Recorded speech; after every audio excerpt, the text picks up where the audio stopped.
The morning started like any other Thursday in late January, with me rushing through the hospital's automatic doors while juggling a tote bag filled with all the little comforts that make a long stay bearable. The familiar antiseptic smell mixed with cafeteria coffee hit me as I crossed the lobby, and I nodded at the security guard who'd gotten to know me over these past weeks. My wife Sarah had been here for what felt like forever, though the calendar insisted it had only been 6 weeks since her admission.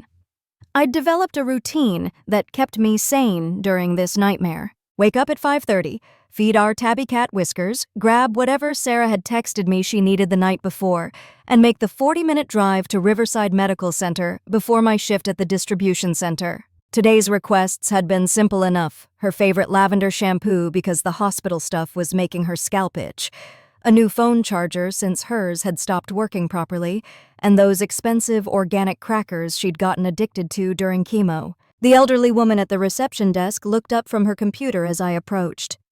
Margaret, her name tag read, though I'd never actually spoken to her before.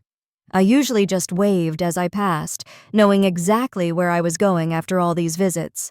But today she stood up, adjusting her wire-rimmed glasses as she looked at me with an expression that made my stomach drop before she even opened her mouth. "Are you here to see Sarah Mitchell?" she asked, though it wasn't really a question. Her voice had that careful tone people use when they're about to deliver news they wish they didn't have to share.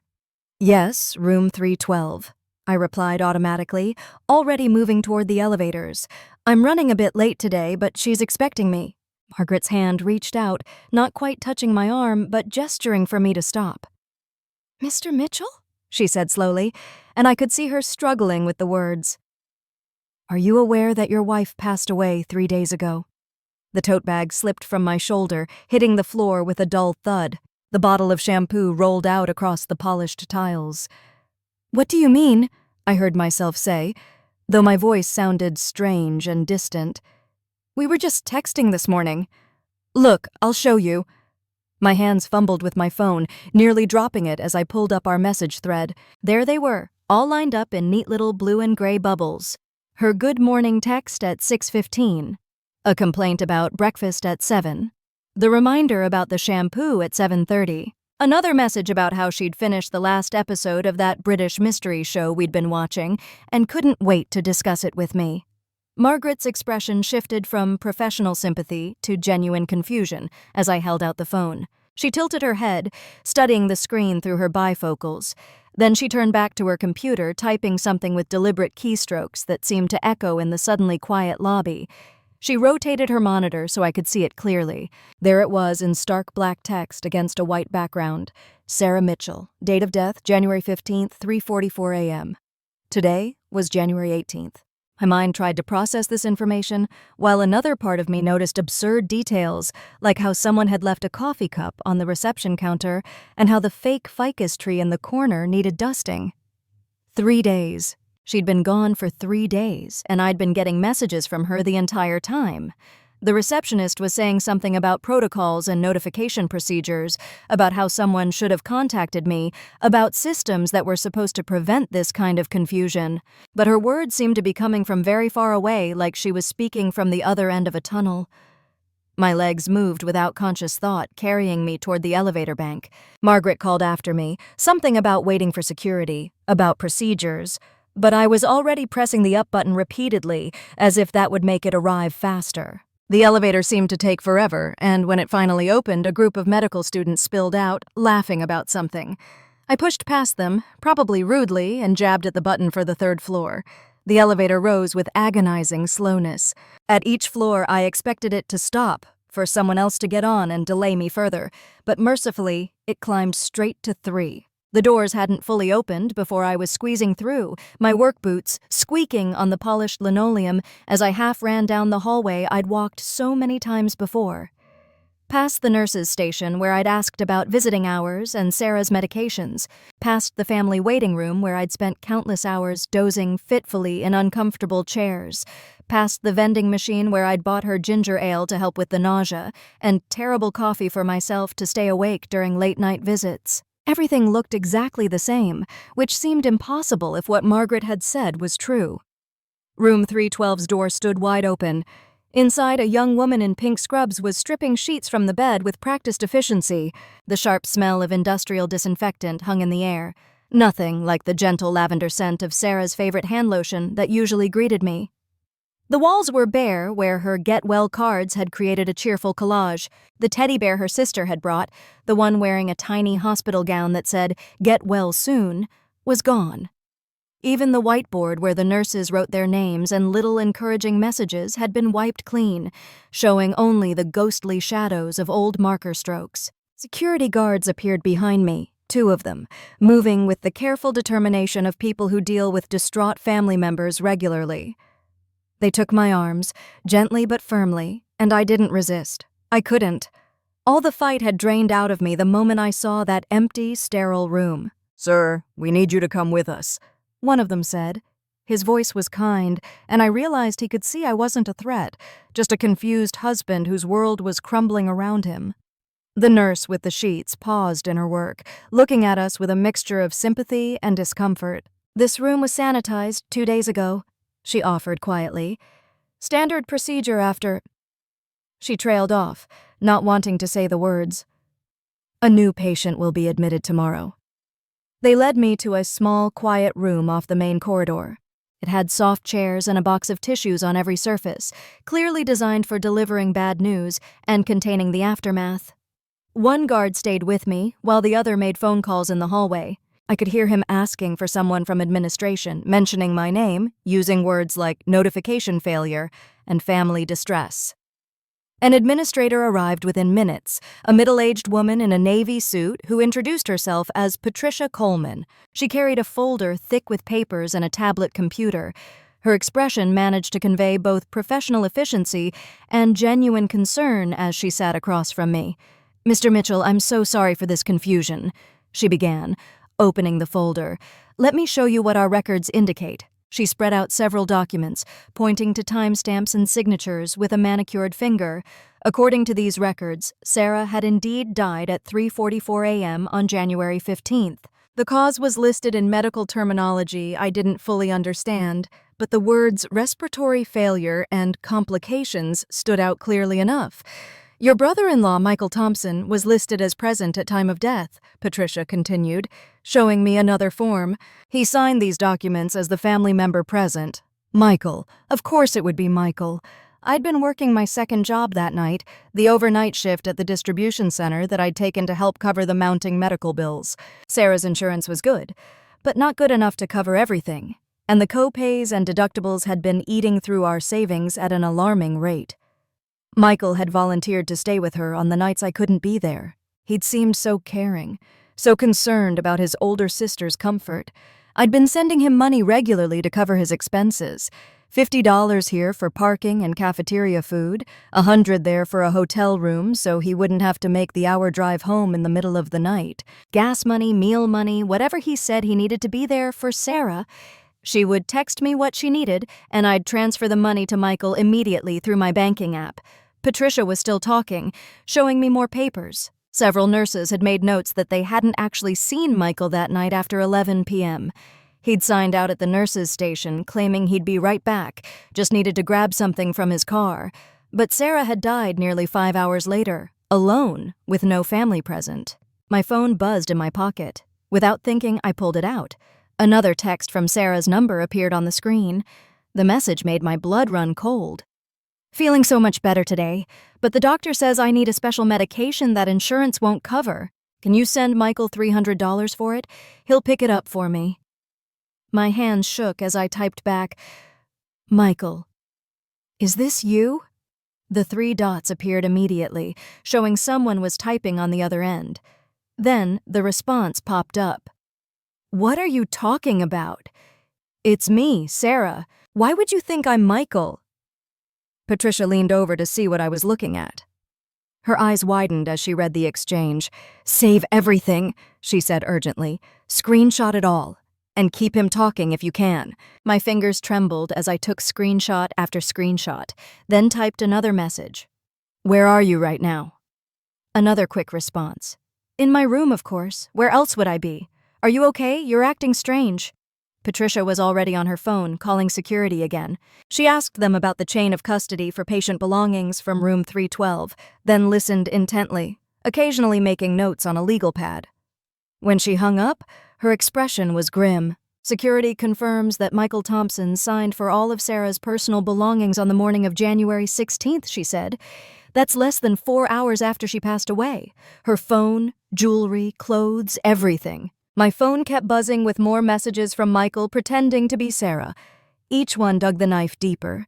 He was complaining about the hospital food, asking about Whiskers, even mentioning inside jokes that only Sarah and I shared. He must have gone through her old messages to learn these details, constructing his lies from the remnants of our real conversations. Patricia made another call, this time to the security office. She asked about camera footage from the night Sarah died. After a brief conversation, she hung up and stood. "Follow me," she said. "We need to see this." The security office was a small room filled with monitors and recording equipment. A guard was already pulling up files on his computer when we arrived. He'd found the footage from January 14th into the 15th, starting at 11 p.m. when Michael had supposedly stepped out briefly. There he was on the grainy security camera, walking out the main entrance with his backpack and what looked like a plastic bag from the hospital gift shop. The timestamp read 11:07 p.m. The guard fast-forwarded through hours of footage, occasionally slowing down when someone entered or left the building. Michael never came back. The timestamp kept advancing. Midnight, 1 a.m., 2 a.m., 3 a.m. At 3:44 a.m., the exact time listed on Sarah's death certificate, Michael was nowhere to be seen. She died alone. The words hit me like a physical blow. While I was loading trucks and thinking she had family with her while Michael was probably home in his bed, Sarah had faced her final moments with no one holding her hand. The administrator printed screenshots of the security footage, adding them to the growing file of evidence. She made notes about timelines and inconsistencies while I stood there trying not to vomit from the mixture of rage and grief churning in my stomach. Patricia was professional but kind, sensing how close I was to completely falling apart. We returned to the quiet room where she gave me copies of everything they'd gathered. "You should contact the police about the fraud," she said. "I'd also suggest reaching out to our patient advocacy department. They can help you navigate this situation." She handed me a business card for someone named Nicole Lambert in patient advocacy and another for the detective who handled fraud cases involving the hospital. I thanked her, though the words felt hollow, and made my way back to the parking lot in a daze. I sat in my car for 10 minutes before remembering I hadn't shown up for my warehouse shift in 3 days. Not since the 18th, when I'd thought I was just taking a regular day to visit Sarah. My supervisor, Bill Conrad, answered on the second ring, his gruff voice already irritated before I even spoke. "Where the hell have you been, James? You can't just no-show like this. You know we're already short-staffed." I tried to explain, but the words came out jumbled. Something about Sarah and death certificates and fake text messages. Bill went quiet for a long moment, and when he spoke again, his voice had lost all its edge. "Jesus Christ," he said softly. "Take the week. Take 2 weeks if you need it. Your job will be here when you get back. And James? I'm sorry about Sarah. She was a good woman." The unexpected kindness almost broke me. I managed to thank him before hanging up, then sat there staring at my phone. More messages from Michael kept coming through, each one a mockery of Sarah's actual voice. He was getting bolder now, complaining about medical bills, suggesting I wire money directly to her account since Michael was supposedly busy with work. I called the number on the patient advocacy card. Nicole Lambert's voicemail message was warm and professional.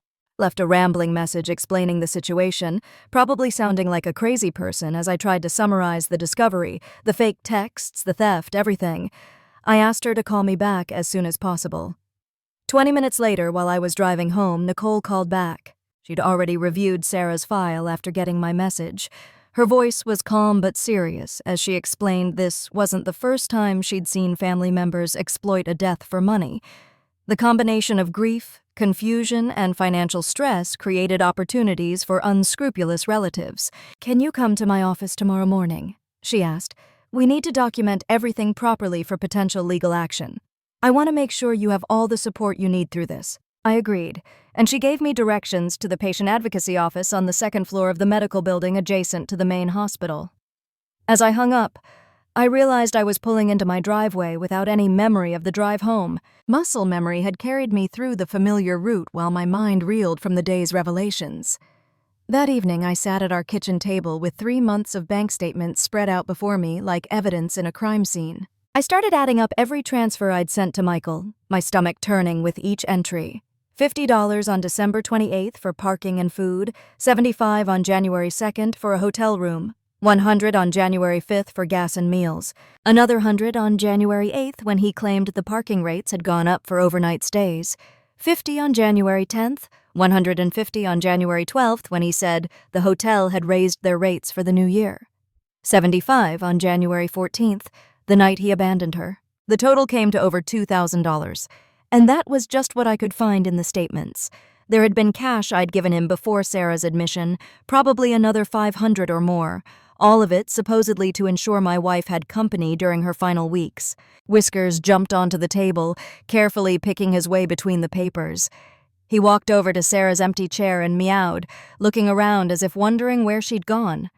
He'd done this every evening since she'd been admitted to the hospital, a heartbreaking ritual of hope and confusion.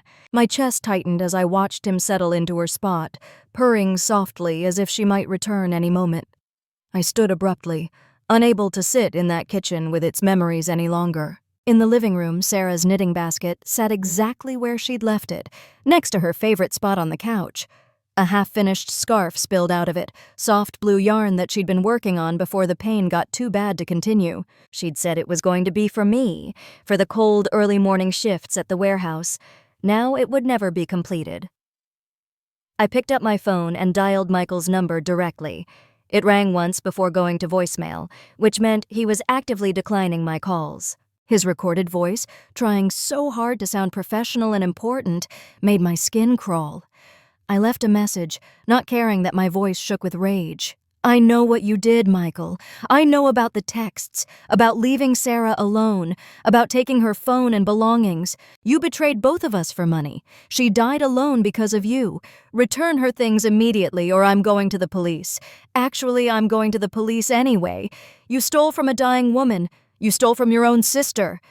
My voice cracked on the last words. I hung up and immediately received a text from him, still using Sarah's number. Why are you harassing my brother? I asked him to help with the medical expenses because you're always at work. Stop being jealous and paranoid. The calculated cruelty of using Sarah's phone to defend himself made me want to throw my own phone against the wall.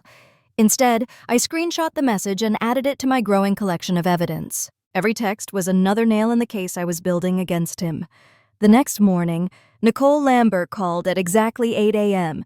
She had the kind of punctuality that suggested someone who took their job seriously. She asked if I could bring all my documentation to our meeting, bank statements, text messages, anything that showed the pattern of requests and payments. I'd already pulled the hospital's records, she added. They show Michael's early departure and we have statements from 2 nurses who confirmed they never saw him after 11 p.m. that night. What he did, impersonating a deceased person for financial gain, is a serious crime. With the evidence you've collected, the police will definitely take this seriously. At the police station that afternoon, the desk sergeant barely glanced up when I started explaining why I was there. He looked tired and disinterested, probably ready to brush me off as another grieving family member making accusations in the fog of loss. But when I pulled out my phone and showed him the text message asking for $300 that had come 3 days after the timestamp on Sarah's death certificate, his entire demeanor changed. He stood up immediately, telling me to wait right there while he got a detective. I sat in an uncomfortable plastic chair for 20 minutes. Watching the ordinary chaos of the police station, officers coming and going, phones ringing, a woman arguing about a parking ticket at the next window. It all seemed surreal, like I was watching a movie about someone else's life. Detective the floor every first time. Sarah's cousins, her aunt in Phoenix, family friends I hadn't heard from in years, all calling with the same confused anger in their voices. Michael had been calling everyone, spinning a story about how I was grief-stricken and looking for someone to blame. How I was trying to frame him for stealing when all he'd done was try to help his dying sister while her husband was too busy working to be there.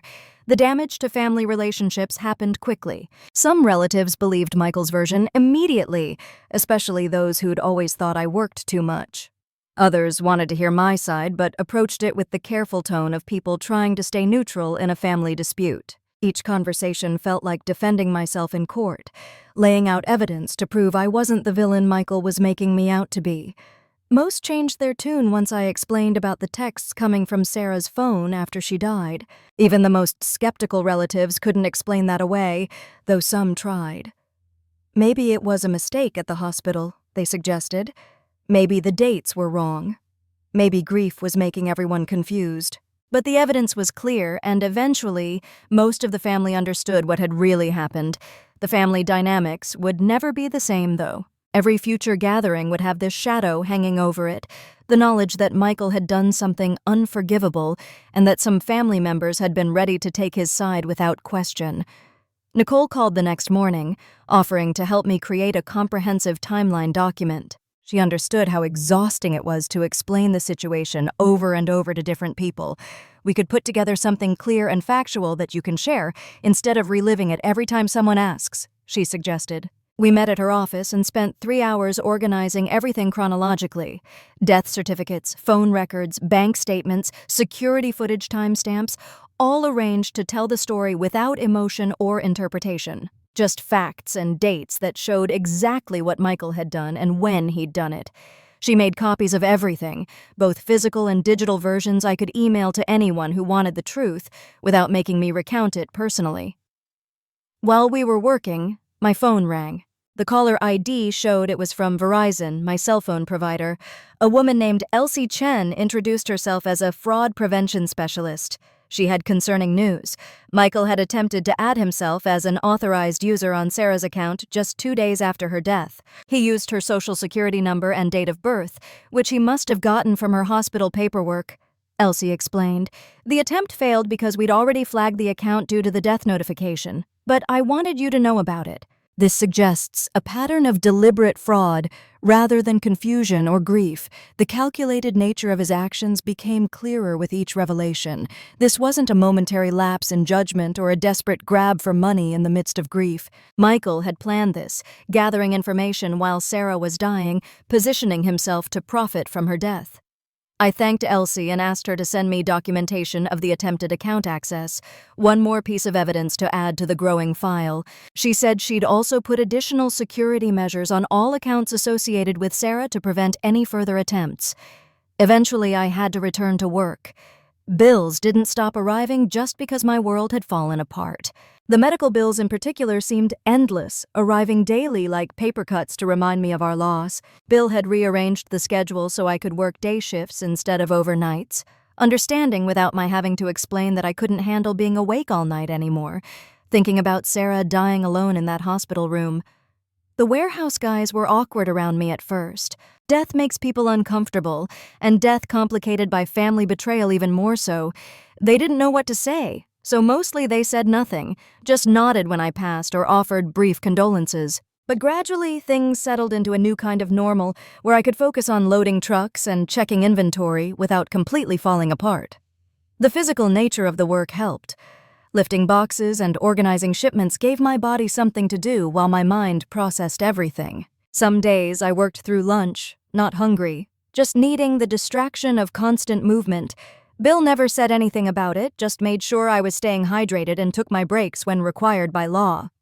Detective Chen called a week later. He'd formally interviewed Michael at the station, and the conversation had been revealing. Michael admitted to having Sarah's phone but claimed she'd given it to him before she died, which made no sense given that the nurses had confirmed she was unconscious for her last 12 hours, heavily sedated and unresponsive. When pressed about the text messages, Michael had become defensive and started yelling about being persecuted for grieving his sister. He accused me of being jealous of his close relationship with Sarah, of trying to cut him out of her final days. The detective said it was a common tactic, trying to reframe theft as a family dispute over relationships rather than money. The evidence is clear, Detective Chen assured me. The prosecutor's office will move forward with charges. It just takes time to work through the system. I found a legal aid attorney through a nonprofit organization that helped crime victims navigate the justice system. Maria Santos was a small woman with a large presence, the kind of lawyer who'd given up more lucrative opportunities to help people who couldn't afford traditional representation. She reviewed my case with brutal honesty. "Criminal prosecution is always uncertain," she explained during our first meeting.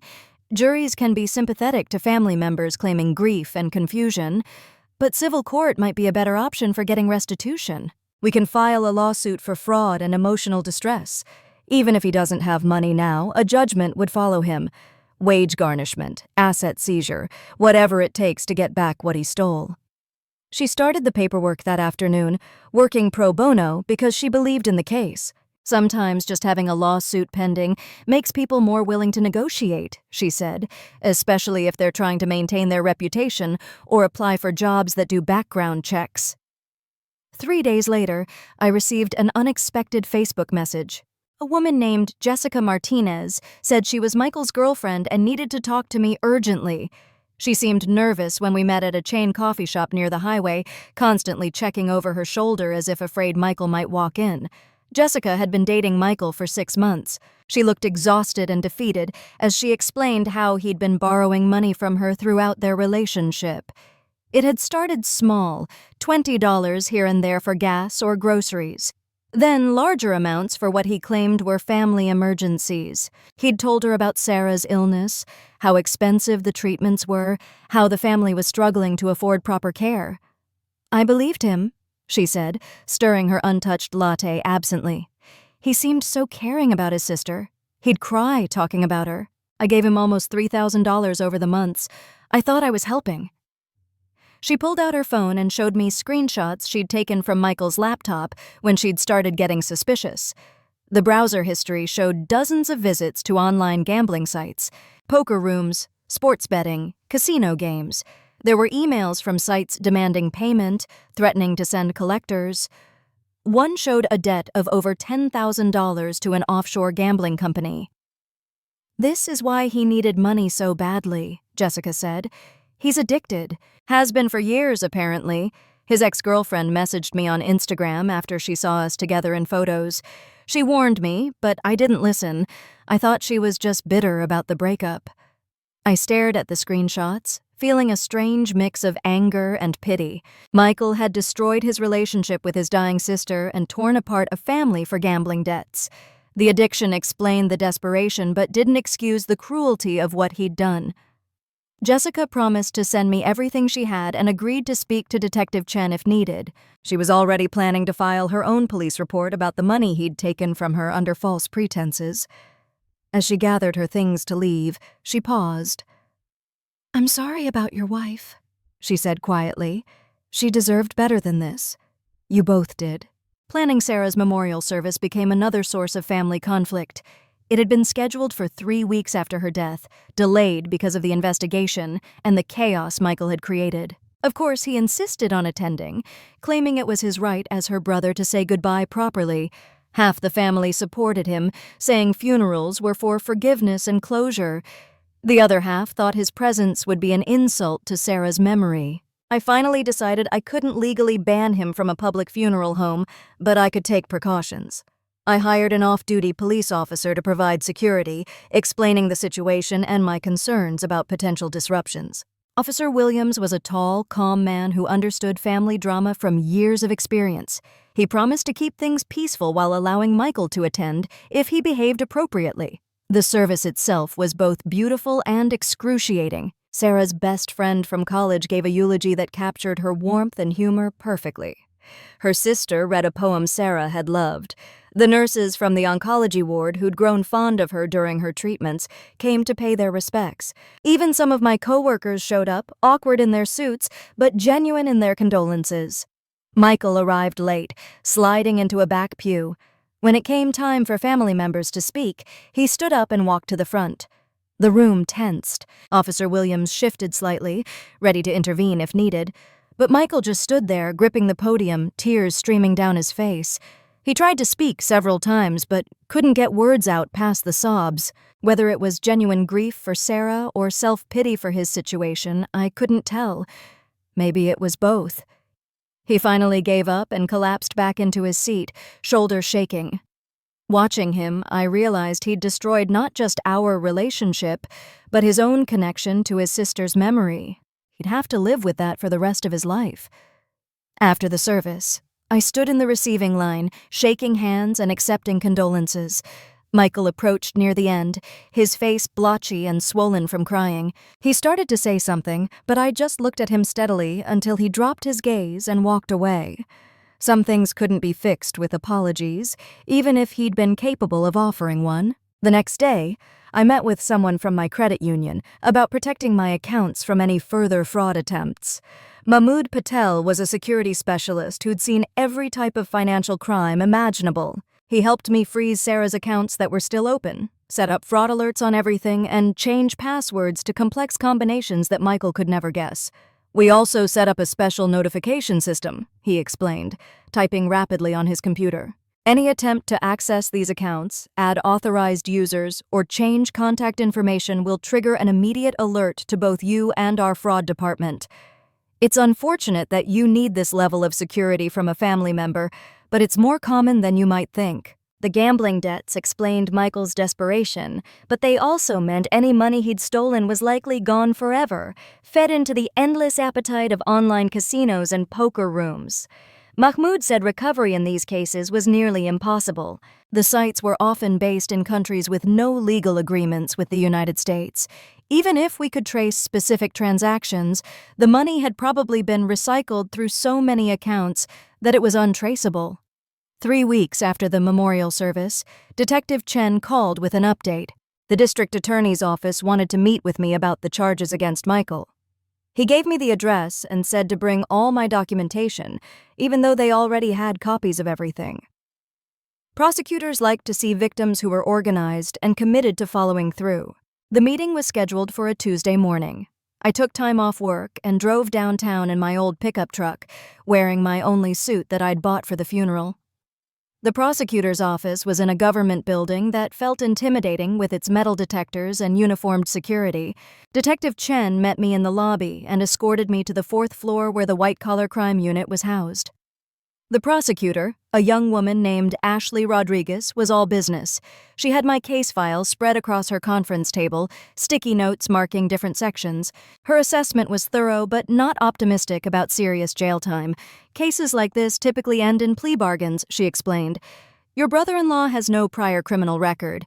He can claim emotional distress from his sister's illness. Juries often sympathize with family members who make bad decisions during grief, even when those decisions involve criminal activity. She proposed charging him with 2 counts of fraud and 1 count of identity theft. If he pled guilty, she'd recommend 3 years of probation and restitution of $500, paid in monthly installments. It seemed insultingly low given what he'd stolen, but she explained that courts based restitution on ability to pay, and Michael's gambling debts meant he had no assets. I left the meeting feeling defeated. The justice system seemed designed to protect criminals more than victims. But at least there would be some accountability, some official acknowledgement of what he'd done. That had to count for something, even if it didn't feel like nearly enough. To deal with the emotional toll, I started attending a grief support group that met in the hospital basement. Nicole Lambert had suggested it, saying it might help to be around others who understood loss. The first meeting was almost unbearable. Sitting in a circle of folding chairs, listening to strangers share their pain, felt too exposed and raw. The facilitator, a soft-spoken woman named Grace, who'd lost her husband 5 years earlier, had a way of making everyone feel heard without pushing too hard. As weeks passed and I heard more stories, I realized how common family conflicts were during illness and death. Money, old resentments, and grief created a toxic combination that destroyed relationships already strained by loss. There was Margaret, whose sister had emptied their mother's bank account while she was in hospice. Robert, whose brother had sold their father's tools and car before the funeral, claiming he needed money for arrangements. Linda, whose daughter-in-law had changed the locks on her son's house the day after he died, refusing to let her retrieve photo albums and mementos. Hearing their stories made me feel less alone in my anger. Grace encouraged us to feel all our emotions without judgment. Being furious at Michael didn't make me a bad person or diminish my grief for Sarah. The two feelings could exist simultaneously, each valid in its own way. The group met every Tuesday evening. Slowly, I started looking forward to it, even though it meant reliving pain each week. There was something healing about being with people who understood without needing explanations. We could mention the ugly parts of grief, the anger and bitterness alongside the sadness, without anyone trying to fix or minimize our feelings. Meanwhile, the bills kept coming. Even with insurance, Sarah's treatment had been staggeringly expensive. The chemo drugs alone had cost more than I made in 6 months. Each scan, each specialist consultation, each hospital stay added to the mounting debt. I spent evenings after work going through paperwork, trying to understand the Byzantine coding system that determined what was covered and what wasn't.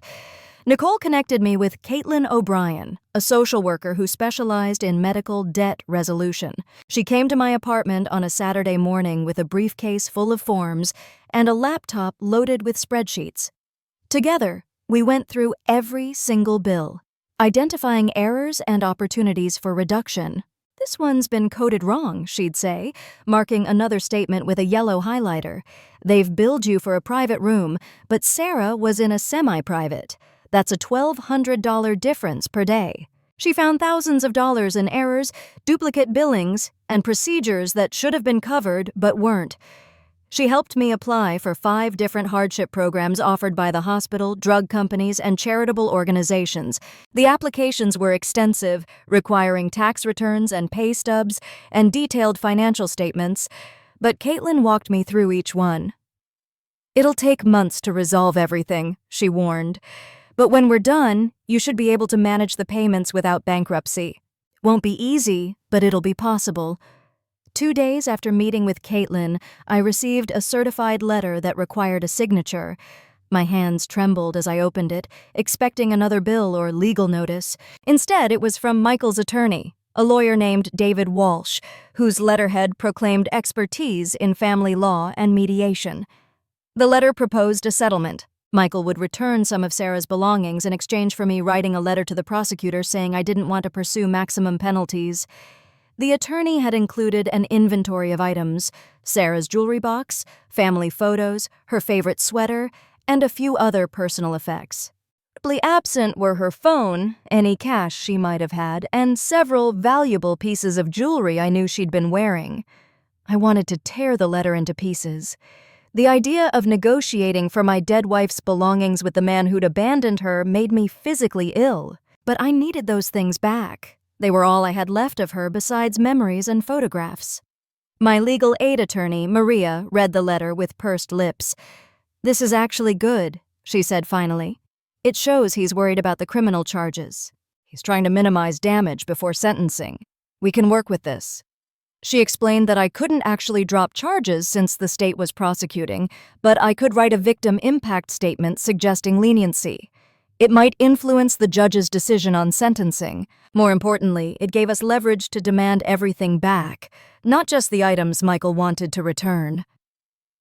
We scheduled a meeting at Walsh's office for the following Monday. I spent the weekend preparing, trying to steel myself for seeing Michael again. The thought of being in the same room with him made my skin crawl, but I'd do it for Sarah's things. The attorney's office was in a strip mall, squeezed between a nail salon and a tax preparation service. The waiting room smelled like air freshener, trying to mask something unpleasant. Michael was already there when I arrived, slumped in a corner chair scrolling through his phone.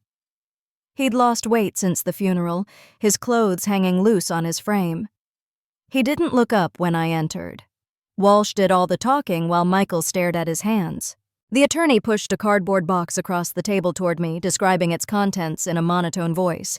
I opened it carefully, trying not to show emotion as I saw Sarah's things for the first time since her death. Her jewelry box was there, the wooden one I'd given her for our 10th anniversary. Inside, her grandmother's ring still nestled in its velvet compartment. A stack of photos from our wedding, vacations, family gatherings. Her favorite cashmere sweater, soft gray that she wore constantly during treatment because the hospital was always cold.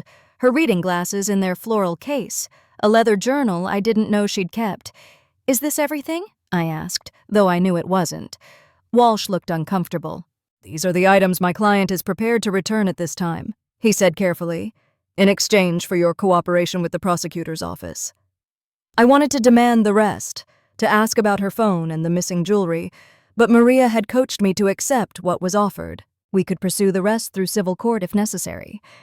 I took the box and left without saying a word to Michael, who never once looked up from his lap.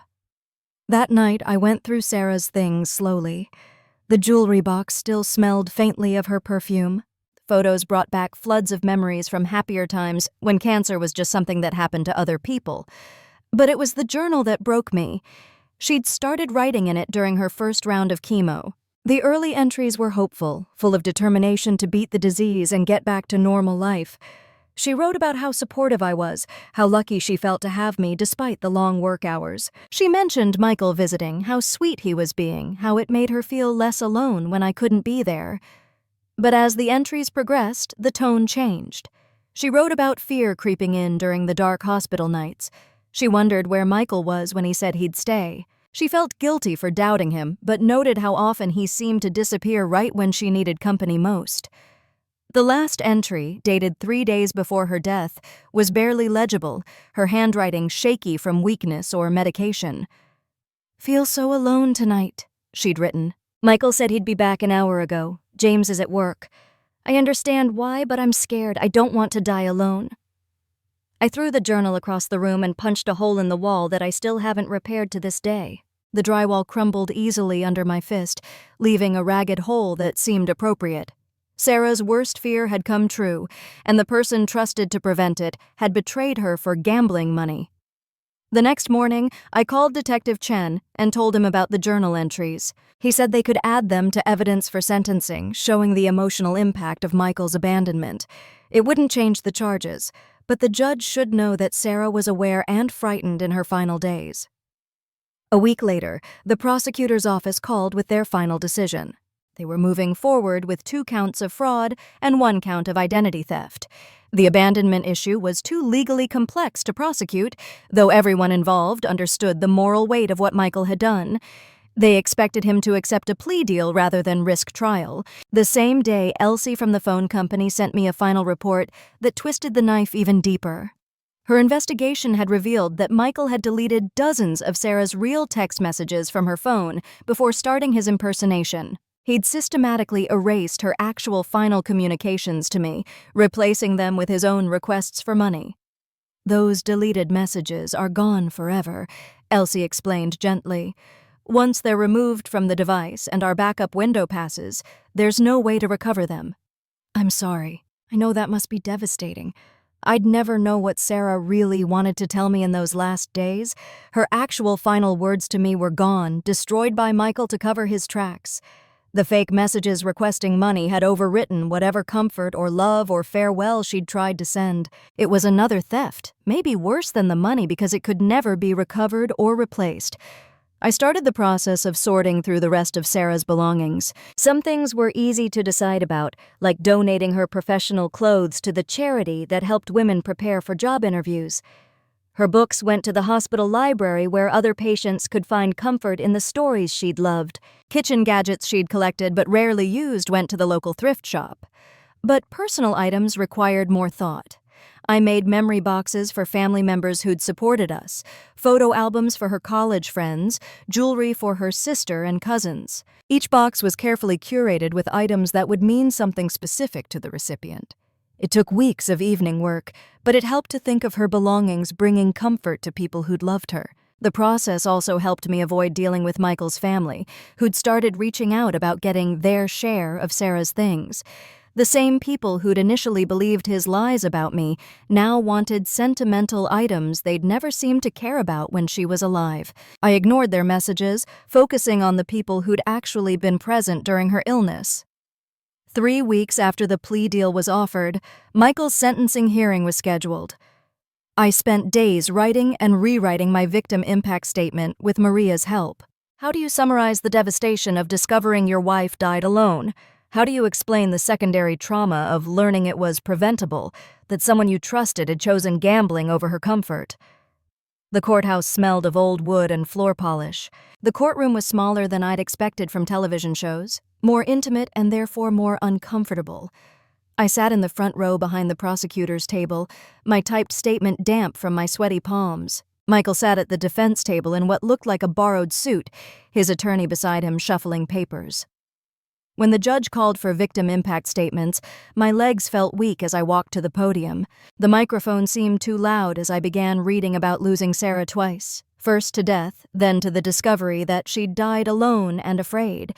My voice cracked when I described finding her journal, reading her fear and confusion about where Michael was during those final nights. I talked about the financial impact, the thousands stolen while I worked double shifts to pay for her care. But mostly I talked about trust, how we'd trusted Michael to be there when I couldn't, how that trust had been repaid with abandonment and theft. By the end, I was crying too hard to continue. The judge nodded kindly and said she'd read the rest of my written statement. Michael's attorney spoke next about his client's grief and poor judgment, painting him as a victim of addiction who'd made terrible choices while mourning his sister. He emphasized Michael's lack of criminal history and his acceptance of responsibility by pleading guilty. The words sounded hollow in the small courtroom, especially after my statement about Sarah dying alone. The judge deliberated briefly before delivering her sentence. 3 years of probation, $500 in restitution to be paid in monthly installments of $50, and no contact with me for the duration of probation. She also ordered Michael to complete a gambling addiction program and provide proof of attendance. Any violation would result in immediate jail time. As she read the sentence, her voice carried an edge of disgust despite the lenient terms. She looked directly at Michael and said the court understood that grief could cause poor judgment, but abandoning a dying family member to gamble crossed every line of human decency. The legal system might offer him leniency, but he'd have to live with his choices forever. Michael stood when instructed and mumbled what was supposed to be an apology. He read from a note card without looking up once, clearly following his attorney's instructions to show remorse. The words were generic, crafted by a lawyer rather than coming from any genuine regret. He said he was sorry for the pain he'd caused and that he loved his sister. The words felt like another insult to Sarah's memory. I left the courthouse feeling simultaneously drained and unsatisfied. The justice system had done what it could within its limitations, but it didn't feel like enough. Not for what he'd taken from Sarah and from me. Still, at least there was official acknowledgement of his crimes, a record that would follow him forever. The next phase of healing began with therapy specifically focused on complicated grief. Patricia Winters specialized in cases where loss was tangled with trauma and betrayal. Her office had soft lighting and comfortable chairs that made the difficult conversations slightly easier to bear. She explained that my situation involved multiple layers of loss. The primary grief for Sarah, secondary trauma from discovering the circumstances of her death, and a type of ambiguous loss related to Michael, who was still alive but dead to me as family. Each layer needed to be processed separately while acknowledging how they intersected and amplified each other. We spent sessions working through my anger at Michael without letting it consume the good memories of Sarah. It was a delicate balance. The rage was justified and needed to be felt, but I couldn't let it poison everything.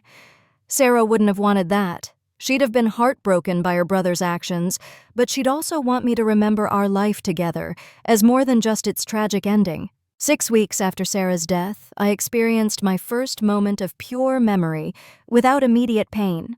I was folding laundry when I found one of her t-shirts mixed in with mine. It was from a 5K race we'd done together years ago, back when running 3 miles seemed like the biggest challenge we'd face. I remembered how she'd insisted we get matching shirts, even though I'd protested they were overpriced. Instead of crying or anger, I found myself smiling at the memory of her excitement at finishing the race. She'd worn that shirt constantly afterward, proud of the accomplishment.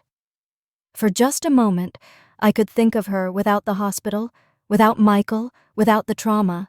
It was just a happy memory of my wife. The grief returned quickly, but that brief respite gave me hope. Work became a refuge of sorts. Bill had promoted me to day shift supervisor, partly out of kindness, but also because I'd proven reliable even during crisis. The raise helped with the endless medical bills. More importantly, having normal hours meant I could establish routines that supported healing rather than just survival. The warehouse crew gradually warmed back up to me as the acute phase of grief passed.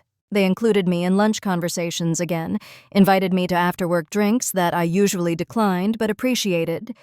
Normal human interaction, talking about sports and weather and work complaints, provided necessary breaks from the intensity of processing loss. Nicole Lambert from Patient Advocacy became an unexpected source of ongoing support. She called every few weeks to check in, always with some practical reason, but really just to see how I was doing. She connected me with resources I didn't know existed, support groups specifically for medical fraud victims, financial counseling for people dealing with medical debt, even a program that helped crime victims recover financially. Through Nicole, I learned about a state fund for crime victims that might provide some compensation beyond Michael's meager restitution. The application was complex, requiring documentation of losses and impact, but she helped me navigate it. Even if approved, it wouldn't cover everything stolen, but it might help with Sarah's headstone, which I still couldn't afford. The first $50 restitution payment arrived 2 months after sentencing. The check seemed insultingly small after everything Michael had taken, but I decided to transform it into something positive. I opened a separate account specifically for these payments. Every penny would go toward Sarah's memorial stone, turning his debt into something that honored her memory. I researched headstone options obsessively, wanting something that captured Sarah's warmth while standing the test of time. The costs were staggering for anything beyond basic markers, but I found a local stoneworker who offered payment plans for families dealing with financial hardship. He'd lost his own wife young and understood the importance of proper memorialization even when money was tight. Sarah's birthday approached faster than I'd expected. Her sister called about organizing a small gathering to remember her, carefully mentioning that Michael had been explicitly not invited. We met at Sarah's favorite restaurant, the Italian place where we'd had our first date. Her college friends flew in from different states. Cousins who'd supported us during her illness brought photo albums and stories. We shared memories around the table, laughing at her terrible jokes and her inability to follow a recipe without improvising. Her best friend brought a video from their road trip senior year, Sarah singing off-key to the radio with complete enthusiasm. Nobody mentioned how she died or the circumstances after. We just celebrated who she'd been in life. The grief support group asked if I'd share my story with new members. At first, I resisted. The idea of reliving it all for strangers felt overwhelming, but Grace, the facilitator, said it might help someone else dealing with family betrayal alongside loss. Sometimes knowing you're not alone in that specific type of pain made it bearable. So I stood up at the next meeting and told them everything. About discovering Sarah had died 3 days earlier. About the fake texts. About Michael's gambling debts and abandonment. About the journal entries showing her fear of dying alone. A woman in the circle started crying. Her husband had died while her brother-in-law was supposedly caring for him, but she'd found out he'd been stealing pain medication to sell instead. After the meeting, 3 different people thanked me for being honest about the anger.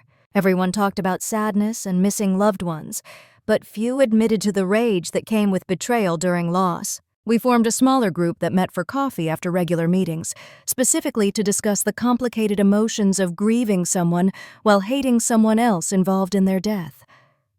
Detective Chen called one Tuesday afternoon while I was at work. His voice carried a mix of frustration and satisfaction.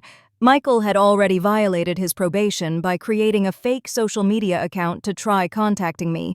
His profile used a different name, but the email address traced back to him. Digital forensics had confirmed it. His probation officer was handling the violation, which could mean jail time if the judge decided to revoke probation. Detective Chen wanted me to know in case Michael tried other methods of contact. He warned that people like Michael often escalated when facing consequences, trying increasingly desperate measures to regain control or access to victims. I immediately changed all my privacy settings to the highest levels and warned family members to be cautious about friend requests from unfamiliar profiles. The idea of Michael stalking me online while serving probation for defrauding his dead sister and me added another layer of disgust to an already horrific situation. 2 weeks later, I started looking at apartments closer to work. Living in the house Sarah and I had shared was becoming too painful. Every room held memories, but also reminders of her absence. Her coffee mug still sat by the kitchen sink. Her slippers remained under the bed. Moving felt like abandoning her memory, but staying felt like living in a museum to grief. The realtor showed me 3 places in one afternoon. The second apartment, a small one-bedroom in a quiet complex, felt right immediately. It was clean and anonymous without the weight of shared history. The rent was manageable on my supervisor salary, and the commute to work would be cut in half. I signed the lease that day, knowing Sarah would understand the need for fresh start. Packing revealed layers of our life together I'd forgotten existed. Ticket stubs from concerts in college tucked into book pages, love notes hidden in jacket pockets, a dried flower from our wedding bouquet pressed between tax returns. Each discovery required a decision to keep, donate, or discard. The important items went into carefully labeled boxes. Her jewelry for family members, photo albums organized by year, the things that mattered. Everything else went to charity. Her romance novel collection that had overtaken 2 bookshelves. Kitchen gadgets bought from late-night infomercials. Clothes she'd kept meaning to alter, but never did. It felt like archaeology of a life, sorting through layers to find what truly mattered for preservation. The movers came on a gray Saturday morning. Whiskers hid under the bathroom sink, meowing anxiously as furniture disappeared. The house looked strange, emptied of our belongings, rooms echoing with possibility they'd never fulfill. I did a final walkthrough, remembering painting these walls together, assembling furniture while arguing about instructions, hosting dinners that ran late into evening. At the new apartment, I arranged things differently than before. No recreating our old life in a new space. Sarah's photos got their own shelf where I could see them daily without being overwhelmed. Her favorite throw blanket draped over the couch. Small touches that honored her memory without trying to preserve everything exactly as it had been. Elsie from the phone company called the next week. She'd had an idea about preserving Sarah's voice. She could set up a memorial phone line that would play Sarah's voicemail greeting when called. It would have a different number than the one Michael had corrupted with his fraud. Technical details flew over my head, but the result was simple. When I needed to hear Sarah's voice, I could call without associating it with those fake texts. Setting it up required listening to her greeting multiple times. "Hi, you've reached Sarah Mitchell. I can't answer right now, but leave a message and I'll get back to you as soon as I can. Have a wonderful day." Her voice sounded healthy and happy, recorded before illness changed everything. Now I could hear her whenever the grief became unbearable, without thinking about Michael's deception. 8 months after Sarah's death, I felt stable enough to help others going through similar situations. A man at support group was dealing with his wife's sister stealing during her final days. The confusion and rage in his eyes looked familiar. After the meeting, I bought him coffee and shared everything I'd learned. I told him about documenting everything obsessively, about finding the right detective who actually cared, about protecting accounts before more damage could occur. He took notes on napkins while his hands shook, asking questions about lawyers and evidence and family dynamics. We started meeting weekly for coffee, me guiding him through the process I'd already navigated. Michael's restitution checks arrived monthly, automated reminders of his debt, $50 at a time toward the thousands he'd stolen. I stopped seeing them as money owed to me. Instead, each payment went directly to the hospital's patient advocacy fund that Nicole managed. They used it to help other families dealing with medical fraud, turning Michael's crime into something that could prevent others' suffering. The complicated grief therapy continued twice monthly. Dr. Winters helped me understand that healing didn't mean forgetting or forgiving. It meant learning to carry the weight differently, building strength around the wound rather than expecting it to disappear. Some days were harder than others. Anniversaries, unexpected reminders, even certain weather could trigger the pain fresh as ever. But slowly there were more good days than bad. Days when I remembered Sarah's laughter more than her fear. When I thought about our adventures rather than her final moments. The anger at Michael became background noise rather than a constant roar, still present, but no longer controlling every thought. I started doing small things Sarah would have enjoyed. Visiting the farmer's market on Saturdays, buying flowers she would have chosen, taking Whiskers to the vet for checkups she'd always handled, watching the British mysteries she'd loved, finally finding out who the killer was in that series she'd been watching.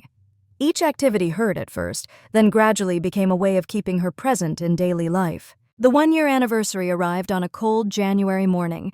I'd arranged to take the day off work, knowing I'd be useless anyway. Her sister organized a small memorial at the hospital's garden where we'd planted the tree. It had grown considerably, branches reaching upward despite winter's grip. The plaque we'd installed looked permanent now, weathered into belonging. Nicole brought other nurses who'd cared for Sarah. They shared stories I hadn't heard before about her kindness during treatment, how she'd made them laugh during difficult shifts. One young nurse cried, saying she wished she'd been there that final night, that she'd never forgive herself for not checking on Sarah during Michael's absence. I told her it wasn't her fault, that the person responsible was facing consequences, limited as they were. We didn't stay long in the cold, but the gathering felt right. Acknowledging the date without letting it define everything.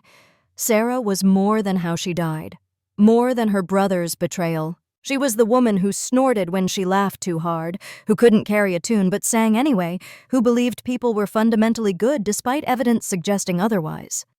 The tree would grow for decades, providing shade for future patients and families. The advocacy fund would help protect vulnerable people from fraud. My testimony had helped convict someone who'd prey on grieving families. Sarah's death had been tragic and unnecessarily cruel, but her life continued to ripple outward in positive ways. That had to count for something in the final accounting. That evening, I sat in my small apartment with Whiskers purring on Sarah's blanket. The space was quiet but not empty.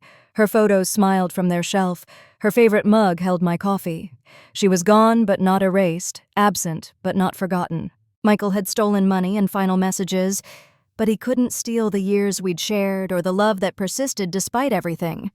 The phone rang, probably another well-meaning relative checking in on the anniversary, but I let it go to voicemail. Today was for Sarah and me, for private remembrance without performance of grief for others. Tomorrow I'd return calls and reassure everyone I was managing. Tonight I'd remember my wife as she was, imperfect, funny, brave, and deeply missed. That was enough. That had to be enough.